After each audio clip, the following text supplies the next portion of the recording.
Saturday morning எழுந்ததும் ஆக்சுவலாக அன்றைக்கி லீவ் இல்லையா, ஸோ கொஞ்சம் ரிலாக்ஸ்டாக எப்பவும் போல் ஹெக்டிக்காக இல்லாமல் கொஞ்சம் ஃப்ரீயாக தான் எல்லா ஒர்க்கும் பண்ணிகிட்ருந்தேன். பிரேக்ஃபாஸ்ட் சாப்பிட்டுட்டு லஞ்சுக்கு கொஞ்சம் ப்ரீவியஸாக ப்ரிப்பேர் பண்ணிக்கலாம் அப்படின்றதுக்காக ஃபஸ்ட்டு பிரேக்ஃபாஸ்ட்டுக்கு கிழங்கு அண்ட் புட்டு இது ரெடி பண்ணலான்னு சொல்லிட்டு அது ரெடி பண்ணிகிட்ருந்தேன்.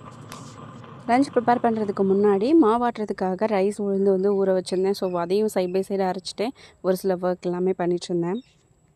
அன்றைக்கி ஆக்சுவலாக லாங் வீடியோவும் பிளான் பண்ணியிருந்ததுனால அந்த வீடியோ எடுத்துகிட்டு ஷார்ட்ஸுக்கு ஆங்கிள் மாற்றி செட் பண்ணணும் இல்லையா, ஸோ கொஞ்சம் எனக்கே கன்ஃபியூஸாக இருந்தது. இருந்தாலும் ஷார்ட்ஸ்க்கு கொஞ்சம் அண்ட் லாங் வீடியோக்கு அது மாதிரி மாற்றி கொஞ்சம் மேனேஜ் பண்ணி வீடியோ எடுத்துகிட்ருந்தேன். லஞ்சுக்கு ஒயிட் ரைஸ் வச்சுட்டு கத்திரிக்காய் காரக்குழம்பு ப்ரிப்பேர் பண்ணியிருந்தேன். ரசம் ஆக்சுவலாக மார்னிங்கே வச்சிட்டேன் அப்படின்றதுனால அப்போதைக்கு லைட்டாக சூட் பண்ணி எடுத்துக்கிட்டேன். இந்த விலாகோட ஃபுல் வீடியோ ப்ரீவியஸ் டேவே அப்லோட் பண்ணியிருக்கேன். இந்த விலாகோட ஃபுல் வீடியோ கீழே டேக் பண்ணுறேன். உங்களுக்கு விருப்பம் இருக்குது அப்படின்னா கண்டிப்பாக செக் பண்ணுங்கள். என்னோட வீடியோஸ் உங்களுக்கு பிடிச்சிருந்துச்சு அப்படின்னா please keep watch and supporting me and thanks for வாட்சிங். நெக்ஸ்ட் ஒரு இன்ட்ரெஸ்டிங்கான வீடியோவில் பார்க்கலாம். பாய்.